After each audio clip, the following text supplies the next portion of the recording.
La notion de coordination, portée par le CPP, vient s'articuler avec d'autres espaces de coordination menés par d'autres acteurs sur le terrain, tels que le chef de service. Les transformations du médico-social en cours amènent un changement de focus. D'un regard centré sur l'organisation de l'institution, on replace maintenant la personne au cœur de ces dispositifs.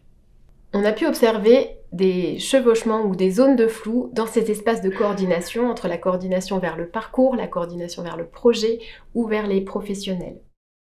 Il apparaît nécessaire de clarifier ces zones de flou pour pouvoir délimiter le périmètre d'interaction et d'action de chacun de ces acteurs.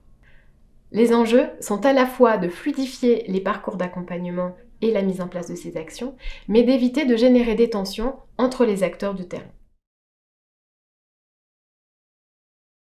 Parfois on passe par le manager et parfois en direct avec le CPP, ça nous perd.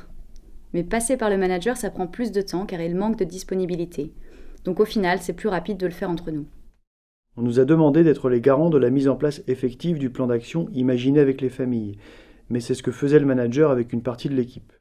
Pour le suivi des accompagnements, je n'arrive pas à avoir les infos, alors je vais les chercher directement auprès des équipes de terrain.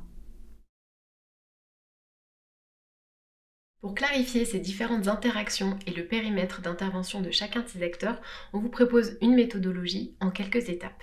À partir d'une liste d'actions, vous établissez le diagnostic des différents espaces de coordination pour pouvoir identifier quelles sont les zones de flou.